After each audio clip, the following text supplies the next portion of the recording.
War Eagle Auburn family, it is another Sunday night. It's time for another live recording of the Auburn Experience podcast, where we talk about sports, our culture, and our family. That's all coming up here next on E2C Network Live.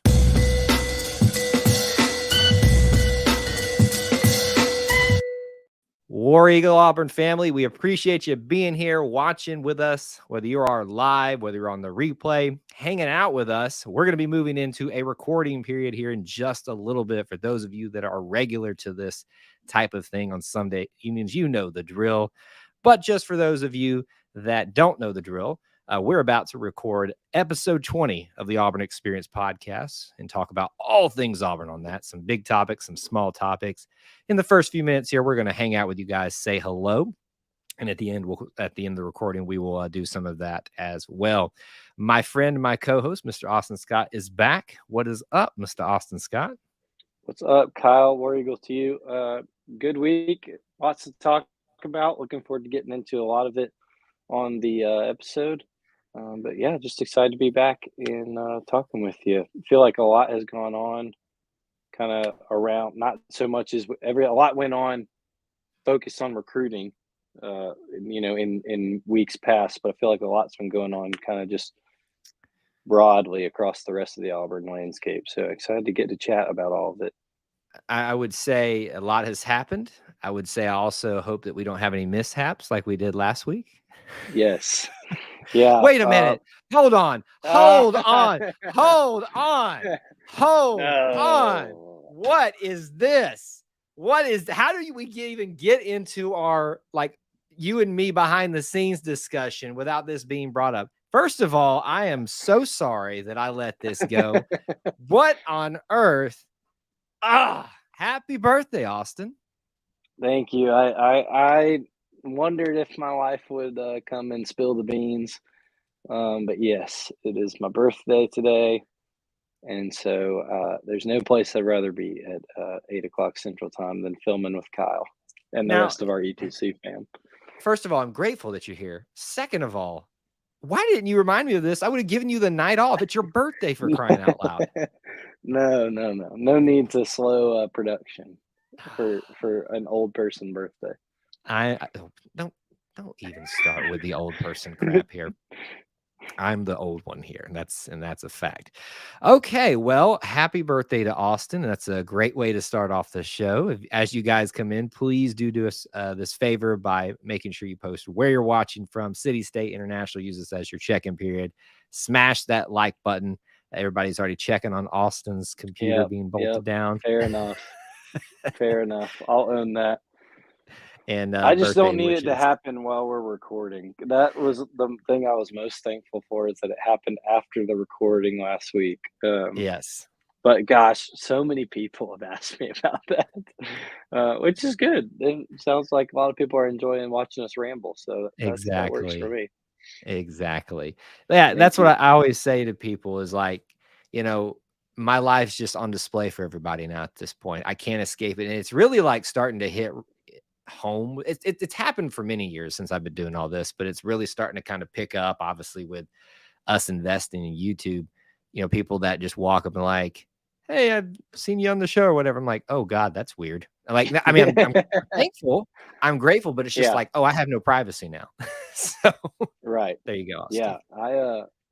The biggest thing that and I'll say this now that we're a week removed, the biggest thing that I've been thankful for is that I was wearing pants. Austin, I would not have posted that had you not been wearing pants. I know, but even for those that were watching live, I'm just so glad I was wearing pants. It's that clip is done so well on social media on so many levels, and I've enjoyed watching it on repeat in my kitchen. Jessica and I just sat there just one night, just flipping it back and forth. Yeah, so do we. There's so many different elements to it too, where you can watch something different every time. You watch my face and the reaction. You watch your face. You could watch, frankly, whatever area we saw of you when it dropped down. Honestly, I'm not even sure exactly where it dropped because it all happened so fast. I mean, it literally went we'll just leave that up to the imagination. All right. Well, we have gushed enough about a funny segment last time around. So we'll go ahead and start moving into our production phase here. Again, as a reminder, we're going to be recording a podcast, which means we probably will not be interacting a lot with you guys in chat. There's your reminder below. Veterans, help us out in the chat if people get confused with that. If you're watching the replay, it doesn't really matter to you, right? You're just watching on the replay. But you guys have fun chatting along with each other as you watch. Those of you on the replay, just leave your comments as you go along. Hang around a little bit after the show. I will hang around. Austin will if he can. He's free to go whenever he needs to at the end of the show. It is his birthday. In fact, Austin, you can just leave if you want to because it is your birthday. Super bad about all of this. With that being said, if Austin's ready, we will go ahead and move into episode 20. Let's get after it. 3, 2, 1. David Housel said it best, the whole of the Auburn experience. It includes so many different things all the way across a wide spectrum of people and places. But at the core of everything, the Auburn experience is all about sports, all about our culture, and yes, all about our family. And because the Auburn experience is about family, I have to have an Auburn family member here with me on a very special day for him, might I add. Happy birthday, Mr. Austin Scott. Thank you, Kyle. War Eagle. It's a pleasure to be back, and I'm happy to be recording on my birthday. And we've got lots to talk about. You say that while you're gritting through your teeth. I'm happy to recording on my birthday. No. If I did not want to be recording, Kyle, tonight, I would have told you, and I have no problem saying that. So I'm happy to be here tonight and talking. We got lots to talk about. And you know, it was probably naturally going to come up anyway, and we'll get to this, but it was my birthday a year ago too. And so on the same day, that's how birthdays work. But it was last year on my birthday. I had a whole lot of fun with a certain year. So we'll talk about it later. Little tease that coming up, a little reminiscing about a major event from last season's basketball. It's come around a year since that point. We're going to talk a little bit about Austin's experience at gymnastics, but we're going to open up the show as we always do, kind of just bouncing around. For some reason, I've started calling it Auburn potpourri, and what we just kind of want to get out there in the open. So we try to cover as much as we can. I'm going to go ahead and get us out there. Something I'm going to tease for everybody. To start off with, tomorrow morning, you don't want to, well, if you're watching live, obviously, if you're listening to the podcast a few days ago, you've missed it, but you can go back and watch the replay. We do Good Morning Auburn at about 8:30-ish Eastern time. It's going to be a little earlier tomorrow. We're going to be discussing the hype that is building around this Auburn basketball matchup with Alabama amongst players and amongst fans, and how much we are all getting ready for that. I was asking the question, Austin, are we going to have an event, which we're going to talk about in the next segment or so, this season? And it feels like this one, if the pieces go the way it could, Auburn does what they need to do. Alabama, as much as I'm not rooting for that, needs to do those things too. This matchup could be the biggest of the SEC and one of the biggest of college basketball this season. Yeah, no, absolutely. I mean, it's looking like, you know, college game days has been tossed around. You know, if you're listening live today on January 22nd, the number one team in the country, Houston, lost today. That's going to shift the rankings. And so with only a couple weeks left to go before that matchup, it's looking like it could be really big. One of the biggest in the Auburn-Alabama basketball. I'm not calling it the Iron Bowl of basketball. The Auburn-Alabama. So you're one of those. You're one of those that gets all offended by that, don't you? Happily one of those. Now, well, we'll get to that. We can get to that in potpourri, but yeah, it's looking like it's going to be a big one here soon. So I'm excited for that. Like you said, I'm not really hoping it's going to be big, as big as it could be, because that would mean some more success on the Alabama side. But I could still see this, even if they drop one, still see this being a top 10 matchup, and that would still be massive with all the ramifications, the win streak, game day in town, blah blah blah blah. So. That's going to be really exciting to track as we get closer. Oh, it definitely is. And like I said, I'm going to be talking about that some more details here. Good Morning Auburn, Monday morning. So if you can watch that live with me at about 8:15 is what we're going to do tomorrow, but also do that on the replay if you can catch that. A little bit of other Auburn potpourri stuff. I want to give this shout out. We may cover this in like another podcast segment down the road here. I just want to give a shout out to Elijah McAllister of transfer portal, who's coming in and is embracing the Auburn experience. Man is going out on social media and asking, where do I need to go eat? What do I need to go experience? Just checked out Toomer's Lemonade. So I just want to give the man a shout out. Has, so limited time here with us probably, and he is just going full Auburn. Gotta love that. Yeah, I mean, I haven't seen this a ton, but I've seen a little bits and pieces of people talking about it. The grad transfer from Vanderbilt, not to hate on Vanderbilt, but to hate on Vanderbilt. They're in the SEC, but we have them to keep the conference GPA up. But and let's give them a little credit. Baseball, I think they did something with bowling baseball, one time. Sure, probably some other sport that we don't care about. But there's things that Nashville, Tennessee, and Vanderbilt don't necessarily have as the prototypical college town. And Auburn is a college town. That's what we are. And so, props to him for just getting to experience it. I think he's a fifth-year grad transfer, so he's one of the older guys, but he's getting to experience life in a college town, really still for kind of the first time. So I think that's awesome, and I hope he's enjoying himself. I'd be interested to see where people are giving him suggestions to go eat. Yeah, there's been a lot of good ones on there. So I love that he's embracing this, because you're getting to see not just obviously what he's going to do and what he's sharing that he's doing, but also what people are suggesting. And to see the difference of opinions is always good. He asked, where do I need to go eat? And of course, I offered my opinions. Niffers.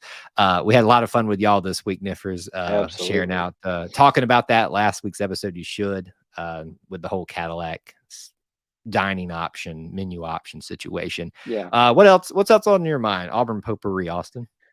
It's a sport we haven't really talked about much on this podcast, but like a couple hours ago, Johnny Harris and Auburn women's basketball got a massive victory over Ole Miss in overtime. Auburn's first conference win hands Ole Miss their second conference loss. Huge win for Auburn, and hopefully that gets them on the right track this season. It's been a rough start to SEC play for Johnny Harris's squad, but I'm going to butcher her name, but Aisha Kulabi. Coulibaly. Thank you. Just call her AC. That's what I call her. There you go. An amazing game, and needed her back and leading this team. And so hopefully that's a sign of things to come. Other thing I saw, and this is kind of alluding to what I was talking about earlier with the Iron Bowl, however you want to call it, Auburn Alabama matchups. New Deputy AD Rhett Hobart was at the swim meet this past week and called it the Iron Fish Bowl. I've never thought of that before. That's brilliant. I'm sorry. Never heard that before. Still don't agree with us doing that. The Iron Bowl is out of Birmingham and is from the football matchup, so we're just going to keep it in that level of arena play. But Iron Fish Bowl, that's the new guy who's running our creative department. Good start. So I give my golf clap to him. I'm just imagining right now like a marketing graphic next year for this. It's because for the people don't know this, but swimming and diving season is like over like that. It's quick, like it's quicker than cross country season, and most people aren't even aware we have a cross country team. If you listen to Tiger Tracks, shout out to my wife Jessica and I who do that show. You know that. My pitch always for that show is you may not be that interested in track and field, but if you're interested in a husband and wife bickering the entire time trying to do a podcast, we just throw a little of that in there for your flavoring as well. But I'm imagining a marketing graphic now of a fishbowl that has got like a little weird. Have you ever been like out in the ocean or seen pictures of the ocean where there's a divide where the salinity of the water is a little bit different? So like there's a clearer blue and like a darker blue and that kind of stuff, or a drop. It's like where the oceans meet, and exactly. Yes. The different consistencies of the water meet, and thus there's a different coloration, all that kind of stuff. I'm imagining that in a fishbowl with one fish being in Auburn on the nice blue side, and then there's this red side with a dead fish, over there, and it's got Alabama on it, and it's it's like the red side of the water, all that kind of stuff. So if we see it next time, then you can say you heard it here first, folks. I mean, I'm just saying, I'm all full of all kinds of ideas. They may not be good ones. I mean, the people who've been following E2C Network for a while know that I have not had a lot of good ideas. it's a miracle that we have celebrated 9 years recently of doing this, and still hanging in there. By the grace of God, by the miracles of a lot of you guys being contributors, keeping the energy up here, we have made it this far, and happy to be doing that. But obviously, I'm glad you brought that up. Welcome to Rhett Bobart. Is that how you say? I can't remember. Hobart, I believe. Yeah. With the fishbowl commentary. So this is the prime time of Auburn sports fans for you to be just getting every fill of everything you can. You got indoor track, swimming and diving. The question's about to get going. Softball and baseball are not too far behind. Men's and women's basketball, gymnastics. Am I leaving anything else, Austin? I'm sure we are, but it's all out there. It's all happening right now. All happening and really hard to keep track of, but boy, it's so much fun. Let's talk about our first big topic of the night. We're going to go way, way back. Not way back. I shouldn't say that. A year ago into the time machine and imagine what it was like during a year with Auburn surging, which kind of are right now for men's basketball. But the men's basketball team had just about gotten it. I think, correct me if I'm wrong, Austin, at this time last year, they were number one or about to be number one. This time last year, they were playing for it. It was all looking like if they could win that game, they would be number one. And this little game came up with this team called Kentucky. I mean, you wouldn't know it now because they suck at basketball this season, but they were definitely good last year. Probably are still good to some degree right now. Just giving them a little crap because they need a little bit of that in their lives. Big Blue Nation has had it their way for the longest time in SEC basketball, and it's about time that we all give it back to them a little bit. But last year, this game started coming up, and there became this groundswell of discussions about, wow, this is a big game that's coming up, and we got to do something incredible for this. Like, I mean, what are we going to do to build up to this? I mean, all the students, they normally get out to the game super early and line up all the way through the quads area of some of the newer dorm situations. Mm-hmm. And that normally occurs, but there was just something different. I mean, there were discussion of couches being brought in the day before, 2 days before. There were discussions of cold weather coming in. And lo and behold, I'll give some more perspectives to my experience of this, but I want to hear you and what you thought about what became known then as Pearlville right before the Auburn Kentucky game and leading up to that major matchup and what was a historic time period for Auburn. Yeah, I mean, it became this kind of thing where it looked like, how early are students going to get out for this kind of game? Because like you said, it was people would get out hours in the morning for a night game. And it was started to become, okay, that's going to be a 11 a.m. game. How early are they going to get out there? And then it was on the day of the game. And then it was like, well, there's people out there now, and it's the day before the game. So are they going to camp out? And so it kind of just evolved. People started lining up, and then we started to get a little more organization from the university. Be like, okay, we're going to do it this time. You can be out here. And then tents started coming. Everyone's starting to worry about the weather. And then the alumni base, right, from all over, good part of #Auburn Twitter, decides to fund all this money or provide all this money to fund hand warmers, food, coffee, all these materials to keep these kids warm in, sub 30-degree weather as they camp out for this basketball game. Mm-hmm. And so Pearlville was born. And just on a cold January day, and all I remember is just I was in grad school at the time, so I was just kind of at home. I just remember seeing all this happen, and different people taking the mantle. Allie Davison, one of them, kind of spearheaded the whole thing. She's been on our Auburn Roots podcast talking about this whole thing. She's kind of spearheading the whole thing of taking up donations and allocating where it goes. Well, Allie lives in Atlanta. And there's all these people, donating money from all over. And I'm like, well, I'm not doing anything. If she'll entrust me to go buy up hand warmers and repay me, then I'll do it. And that's kind of what happened. And so, and we did that. I went up and bought everything they had at Walmart, took it out there. At that point, there were kids selling hand warmers at that point. And I'm like, no, this is free. It's courtesy of all random alumni from around the country. And then the next morning we did the same thing with, I don't remember, probably 25 dozen boxes of donuts, boxes of a dozen donuts from Krispy Kreme. And so yeah, it was just this really, it's gonna sound so cheesy, but it was this really come together moment for a lot of the Auburn family, to help these kids enjoy basketball and enjoy, um, the hype that was going on. I remember one of the articles, and I'm very sorry for whoever wrote it, and I'm not crediting you, pointing back to saying, these are the kids who they've had struggles with football. They haven't had that big win. Their older brothers and sisters had the 2017 at Georgia and Alabama #1 wins. That was when I was there, and my siblings were at, you know, Right. Auburn at this time, and so that hit home with me. I just remember thinking, this is the biggest thing they've got going on, and so I just remember it all kind of coming together and being the crazy environment that it was, and kids were absolutely freezing, but they brought heaters out and tried to make it, as organized as possible. But Kyle, what they say is all that just to see Kentucky. But I mean, really, that's all it was. It was just to see Kentucky, I guess. I guess it was just our Super Bowl or something too, like they were talking about Yeah. this year. I don't know.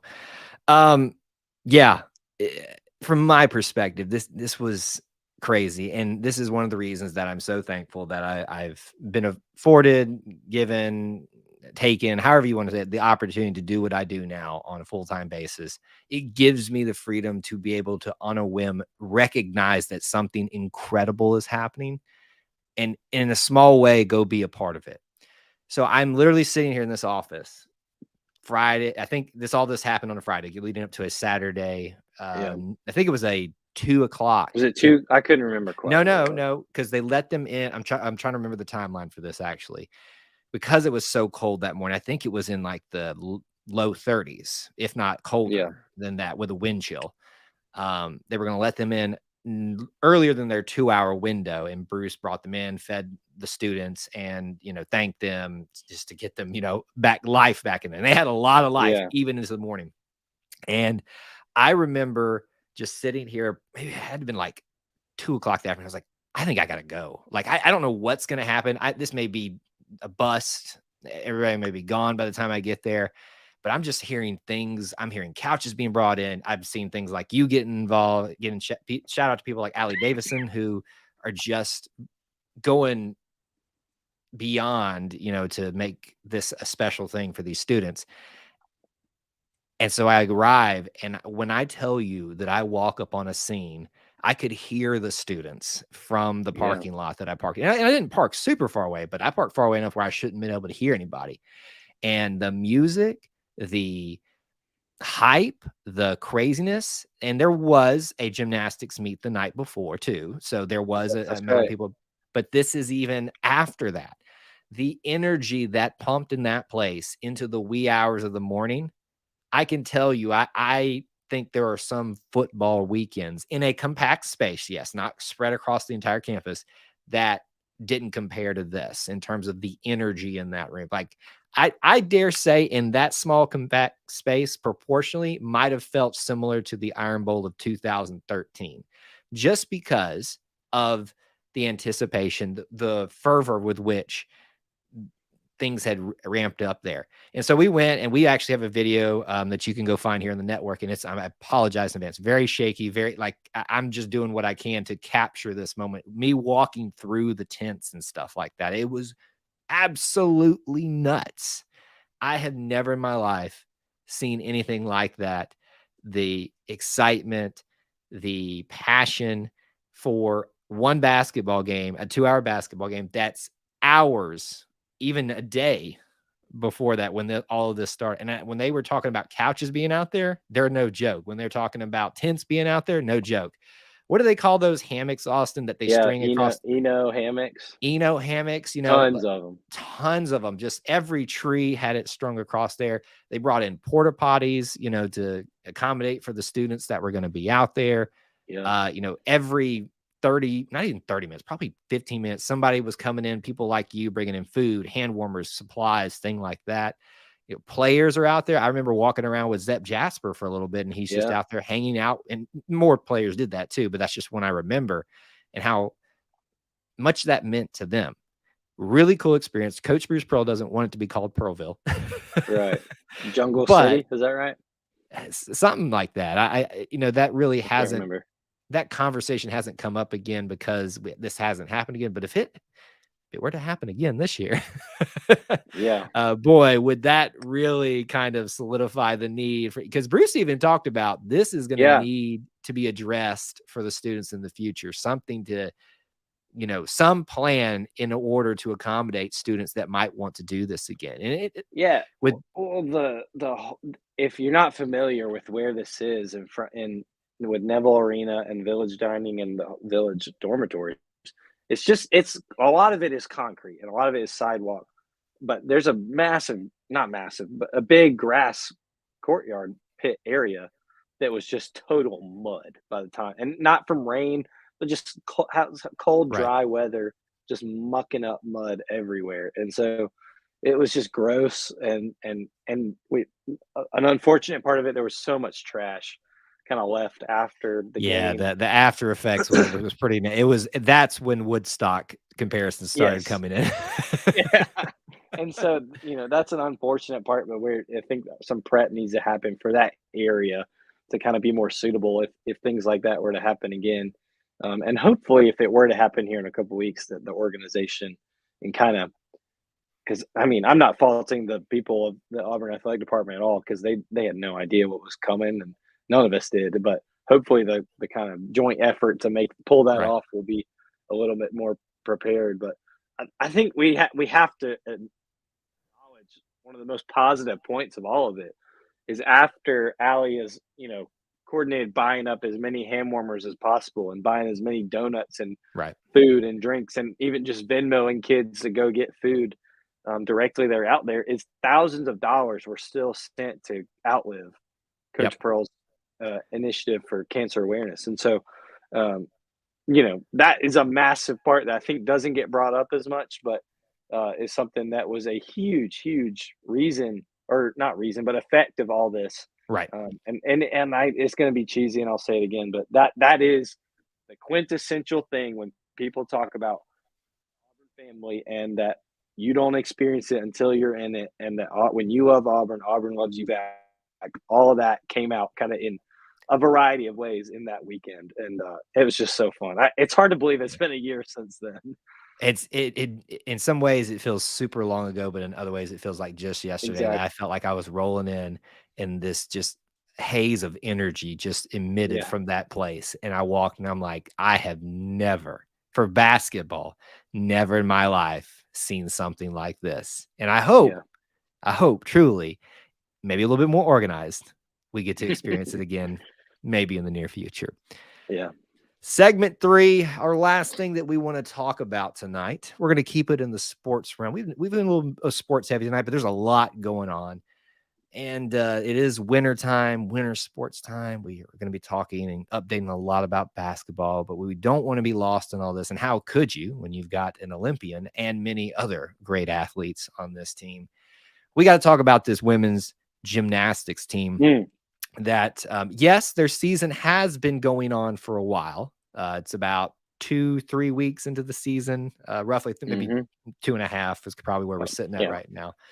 But we finally got to come home and have our first home meet. Suni Lee's back, Darren Goburn's back, lots of other names that have returned to show the Tigers, once again, the Tiger faithful, that maybe they can make a run at this thing, or at least just have a special season. So whenever we have the opportunity to, and we won't do this for every single, but when one of us is able to attend something, especially something that's special or unique, like the first home meet of the season, we want to talk about our experience. So I actually, no, I didn't get a ticket to this one, but I thought I had a ticket to this one this last week, but I was mistaken. I thought it would be nice to hear from you, Austin, what you saw, what you experienced. Obviously, Auburn did win that meet, beating Arkansas. Yeah, the Old Piggies. I always forget they have a gymnastics team. Woo Pig Sue to you, Arkansas fans, those of you that are watching out here on the YouTube channel. Or I say Wee Pig Suey to them, just to get their, I was going to say get their goat, but to get their pig, I guess is a better phrase.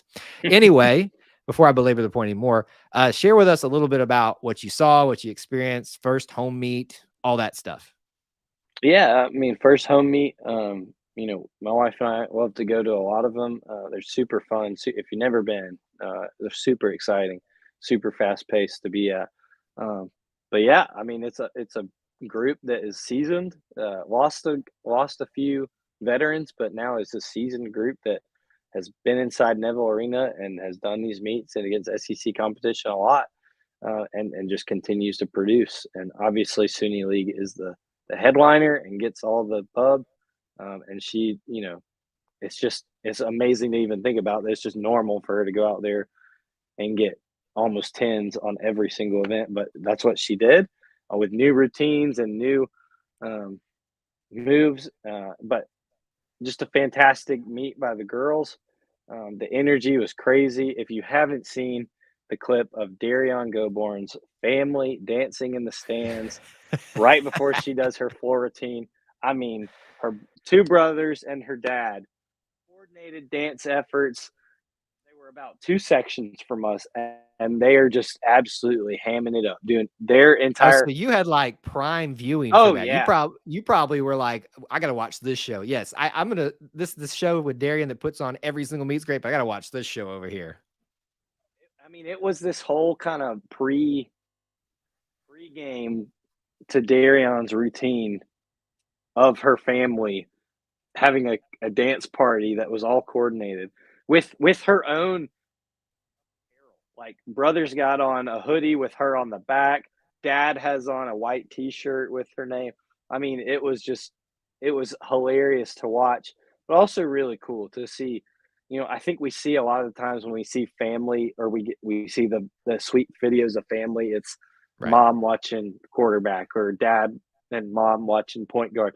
This was two older brothers watching national champion senior, or I guess fifth year senior gymnast about to do her forward routine for the first time for the last time, if that makes sense. And so it Mhm. was really special to watch, and I I think Darion was kind of taken aback more than anything. She was just kind of standing there staring at him like the rest of us, but laughed about it, and then obviously absolutely slayed her floor routine, the queen as they call her. And so Yes. it was an absolute blast, and it's so exciting to watch. Arkansas is going to be, they're a top 25 team. They'll probably fall out when rankings come out tomorrow. Coached by Jordan Weber. I did not know that, from the 2012 gold Olympic team, Mhm. the Fierce Five. She's younger. No, yeah, at my age, and head coach of the SEC gymnastics team. Right. Um, but yeah, and so that kind of put it in perspective. But just a really good team, and so it was a great opening to the SEC. Well, not open SEC season, but the home season for Auburn Gymnastics. And it looks like it's going to be a special year for this group. So I'm excited for them to keep going. And I think they've got NC State next Friday.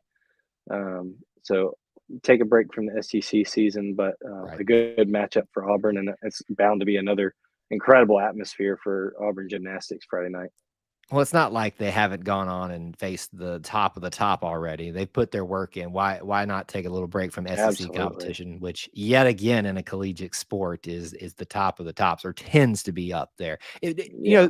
It's really funny. Just a quick aside. It always, not always, more often than not, feels like it's the SEC, Oklahoma, and Texas, which is why they're coming to be part of the SEC, that are like up Yeah. there. And you get your like weird ones in there. Occasional Everyone Big Ten. Yeah. Right. It's an odd thing that happens across college sports for some reason. So when people tell you that the SEC is not dominant, listen. I'm not an SEC guy. Like, meaning, like, I don't hardcore root for the SEC. We've had this Me discussion neither. before. I root against the SEC, and I know that's stupid, illogical. I understand you don't, like, people are screaming at me right now who are listening to the podcast. Why would you not want them to be good? So when you beat them, you look better. I get that. All that. That's just the ignorant person in me. I just want to watch Mhm. my other teams fail, except for Vanderbilt, because like we've talked about, it's Vanderbilt. What do they got? Baseball every once in a while. Anyway, back to gymnastics. Obviously, folks, if you can get to one of these meets, you need to, especially at home. It's really fun. And I can say that from experience last year, I will be at the final meet. I was sure to grab some tickets for that. Hopefully, everybody stays healthy so we can see that. But if you have not experienced Darian Goborn, her family apparently, in person in Neville Arena, you need to. If you have not got a chance to see a 10 won by Suni Lee on one of her events, usually balance beam is her best one, right? I believe. Isn't that usually how it Beam or goes? bars? Beam or bars? Bars. That's the I other one. think on bars and on floor this week, she got 110 from one judge. So there's two, for those who might not know, there's two judges and they averaged the two. So one got 9.95, one did 10. And of course, the one that got 9.95 was booed to Kingdom Come because it's all public.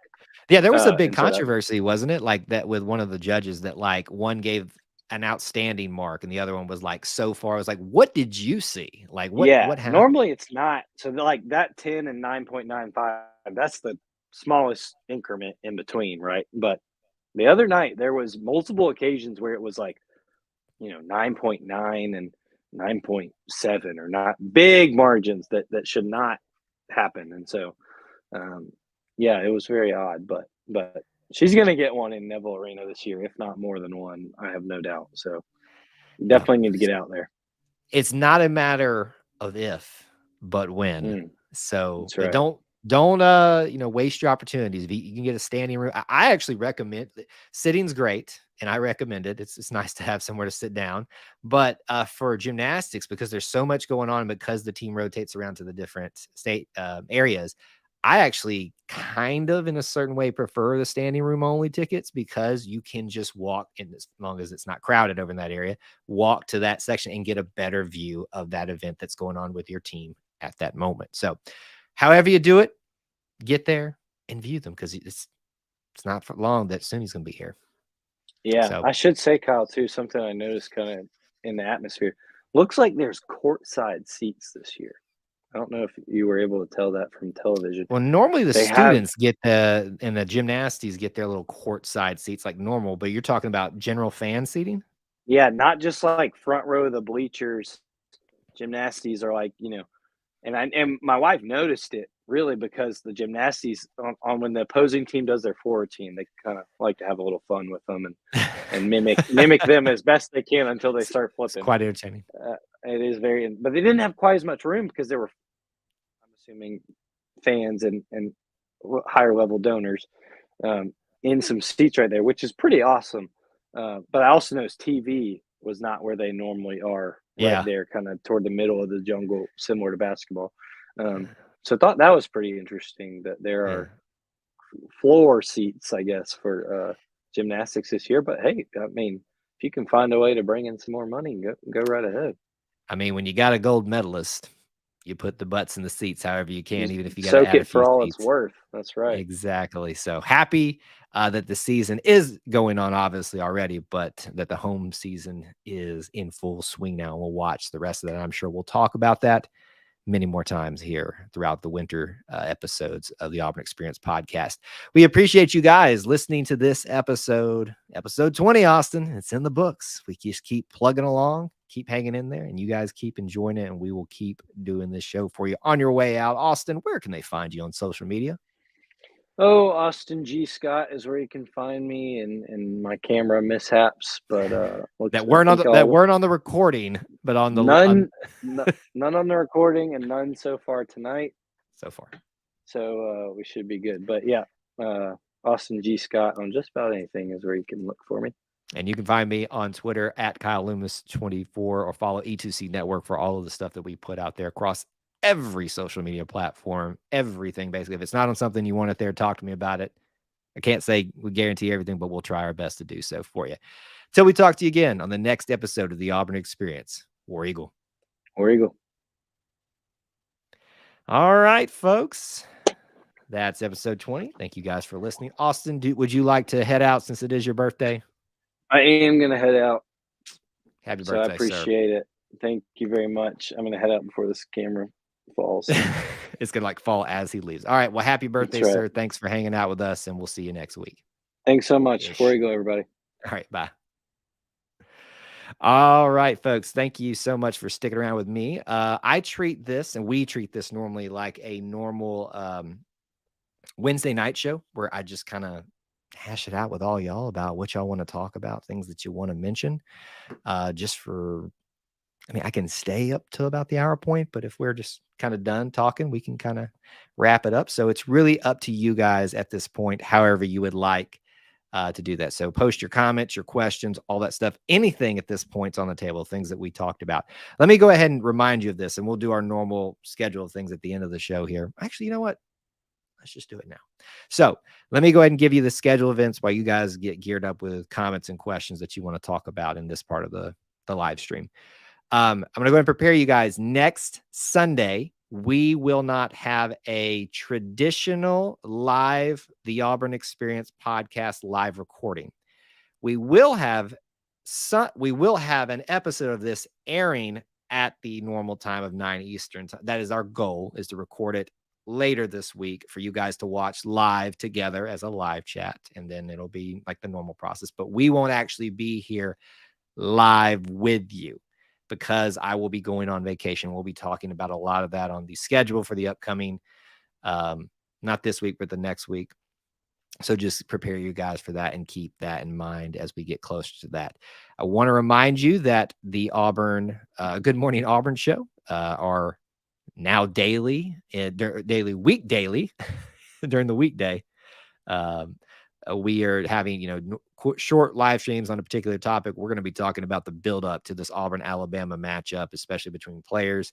There's some exchanges apparently between Janai Broome, Javon Quinterly of Alabama. That's tomorrow, so don't miss that at 8:15. It's usually 8:30. I do have a conflict tomorrow, so we're going to have to start a little bit early and get out right on time in about 15 minutes or so. If you haven't, please subscribe. You'll be part of that giveaway. It's a huge thing we're doing right now on our journey to 5,000 subscribers. If you can, check out some of the links in the description for ways that you can help support our content. There's the channel membership program, the Booster Club program, similar things. They both start at $1. We would really appreciate if you can do that. But the biggest thing you can do for us is just be here and smash the like button. If you haven't done that, it's a huge help. It's not on Facebook or Twitter. Solely a YouTube thing for you guys, and so is the Good Morning Auburn shows. We want to give you guys here at YouTube a lot of special things that we don't give everybody else. All right. Comments, questions, anything you got? Bueller. This was for Austin. Austin, do you know Davis Thompson finished second on the PGA Tour, went to Lee Scott? We will leave that for him. If you can remember, Brian, well, actually 2 weeks from now. And you could even post it or just message him on social media if you want to know that from him. I don't know if he knows that or not. He is now working for Lee Scott, so I would imagine he has at least some familiarity with it. So, by the way, speaking just Auburn golf related, did anybody see the amazing par save that Jason Duffner, the former Auburn golfer, had in some golf tournament? I think it was last weekend. It was pretty good. I watched it a couple times. Very impressive by him. You don't hear about him a lot these days, but it's nice when we do. Unbeaten Lake. We play Buzz Williams on Wednesday. Bob Huggins on Saturday. Mike White next Wednesday. See, I have not broken the stigma that he's with Florida. He's with Georgia. Yes, you are correct. We will get the rematch in Neville with Georgia, Rick Barnes, and then Buzz Williams again. So, yes, if you look at it at just names in basketball, Auburn is going through the gauntlet as of this point. Going through the absolute gauntlet. And now West Virginia, if you take out just the name part of this, has been a little not West Virginia-like the past couple of seasons. Mike White is at Georgia, who struggled, but seems a little bit better this year. It kind of takes a little bit of edge off of it. But if you look at the names alone, you're like, wow, that's tough. And it is tough. So it'll only get harder as Auburn goes on through the season. But yes, I'm happy you brought it up that way, Unbeaten Lake. Will Auburn pick up a portal quarterback? It's the big question everybody asks every single stream. We don't know. If you're just asking my opinion, I honestly don't have an inclination one way or the other because I'm hearing so little noise about it. And when I say noise, I'm not saying that I have connections, if you want to call it that. It's not really that big of a deal, but I think we all got connections. I'm not hearing enough noise from whatever avenue that indicates that we're any closer to that. My encouragement continues to be for everybody.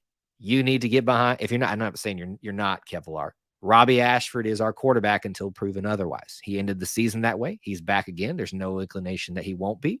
And I'm ready to ride with him until someone he currently or that comes in proves otherwise. Because that's the crazy thing about this is when a lot of people, not you, Kevlar, are asking this question, that's the automatic assumption that that person will start over Robbie Ashford. And that may not be the case. Honestly, it may not be the case because what happened last year was Zach Calzada. Yes, he was injured. I understand that. And the question, and a lot of people assume that he would have started if he had been healthy, but it's not a guarantee. So to me, if you look at, I think we discussed this on a Good Morning Auburn stream recently. Yes, with Adrian Passe, we kind of broke that down, even though it was a little delayed on our discussion of that. Auburn has room, I believe, for one more. Will they, talk about it, or will they bring someone in? It really is just going to be a situation of and Coach Hugh Freeze talked about this. If there's going to be a right fit. To me, all those big names that you've seen come and go so far were not a right fit. And I'm not saying that I think that. I'm just saying clearly they weren't because Coach Hugh Freeze didn't make it happen, or the other player didn't make it happen. It's got to be a right fit on both sides. Everybody's got a connection. They just don't maybe think of it as a connection. There's people that I talk to that nobody would consider an inside source, but the more I talk to them, the more I was like, oh, things. And then there's people I've learned that I thought were inside sources, and they're not really. So it's interesting, that dynamic there. If you consider me your connection, help you. I mean, no, I'm kidding. I appreciate you considering me that. I want Robbie to be quarterback. I just want a good backup. Well, I think you've got that in for now, in terms of what we know. I don't think you should judge Holden Gerner off of anything from last year. I don't think you should anybody should discredit TJ Finley from that discussion. Who knows? Hank Brown may be a diamond in the rough. To me, he feels a lot like a Sean White type of guy that was brought in. And Sean White was he rose in the rankings very quickly towards the end of his recruitment and pick up by Auburn, especially like at the Elite 11 camp. But it feels a lot like that to me with Hank Brown. So I'm hopeful for him too. Here's what my hope is that Robbie is just got it all figured out this year, especially under the tutelage of a new coaching staff. And we don't even have to worry about that. I mean, I love for everybody to be able to play, but that would be the best thing. Just figure it out with what we got. Save that scholarship, save that roster spot for maybe an area that you might need a little bit more extra help. Where that would be, I don't know, because we have filled up, my friends. Excited to see Robbie behind the rebuilt line. I'm excited to see anybody behind the rebuilt line. We obviously couldn't convince Tank Bigsby to stay one more season to run behind that, but can you blame the dude? I mean, we will never know what might have been with Tank Bigsby because of what he had to deal with. Just look at the stat alone of, I forget what it was, of his yardage after contact. And still his yardage was not that great because he was getting hit behind the line and still gaining it back, or most of it back. So overall, that helps his opinions about him and his legacy. But what might have been, my friends? What might have been? We had the offensive line working a little bit better. But that's where we're at this point. I always forget that Suni's from Minnesota. I'm going back and look at some of these comments here. Yeah, pride of Minnesota, but now she's the pride of Auburn. There you go. I see a lot of you were talking about throughout the stream there about not liking the Iron Bowl of type of commentary. Iron Bowl of soccer, Iron Bowl of whatever. That is a topic that a lot of people get up in arms about that I didn't think would. I thought most people would just be like, it's kind of cool. I mean, it makes sense. The Iron Bowl is about being in Birmingham and between the football teams. I don't know. To me, I kind of like it, though. That's just me, though. honestly think Jarquez is better than Tank, so I feel good about that position. I mean, this is your opinion, obviously. No, I'm thinking through that opinion and where I fall on it. Their skill sets are so different that I don't think it's a very easy conversation to have. Jarquez versus Tank, who is better? I think the skill set that Jarquez has was better suited maybe for the offensive line that we had. Thus why he tended to have a little bit more success, especially in the last 2 seasons. Um, Tank to me had a very kind of, I want to call it a very lackluster sophomore year after his amazing freshman year. And that could have gone a lot better for him. But yeah, I don't know that I consider them better. To me, if you're going to have a solid conversation about who is better, they've got to be very similar backs. That would be like comparing Ben Tate and Ontario McCaleb. 2 completely different styles of running, styles of being utilized. Jarquez is a little bit more of a closer discussion point with Tank than a Ontario to Ben Tate, but that's truly why you called them Thunder and Lightning back in the day. That I'm talking about McCaleb and Ben Tate. So you could have that conversation. I just don't know that it's that easy. But I feel good about Jarquez. I do. I do feel very comfortable with where we're sitting at, especially if we follow through with the signing of Jeremiah Cobb, where our future's going to be set there for quite some time. Asa Martin heading somewhere else, huh? Yeah, I remember him. I remember when people lamented about him leaving. And no offense, I mean, I hated seeing people leave, but this is kind of what happens when you see these guys leave. It's very few of them that stick. And even the big names, like think about JT Daniels. Where is he now? He's gone to USC, Georgia, West Virginia. He's going somewhere else now. Big talent, but just doesn't stick anywhere. And, there's something to that. Once you break free of that connection you have to a university, there's not many people that really want to hang on to you too, or fight for you, or find a spot for you. You just become, you run the risk of becoming a depth piece for them, even if you were a depth piece here. So bide your time, pay your dues, have some patience. I realize there's transfer portal situations that make sense for a lot of players and teams. And I'm not saying that doesn't happen a lot, but there is some patience that could be shown by a lot these days that is not there. So, when my fellow Minnesotans brag on Suni, I make sure to tell them she goes to Auburn. Yeah. So they can, she always will be a Minnesotan first. Is that how you say it? Minnesotan. But we know she's Auburn all the way now for us. The fact that she has stayed as long as she has, followed through with her commitment to show up here, is amazing to me. I mean, I think when she announced this year that she was leaving, I don't think anybody was surprised. It made a lot of sense. I'm just happy that we had her for as long as we did. And hopefully she'll come back and finish her degree someday, like a lot of our greats have done, and will be not just former Auburn gymnast, but Auburn graduate and gymnast, which would be really cool to see.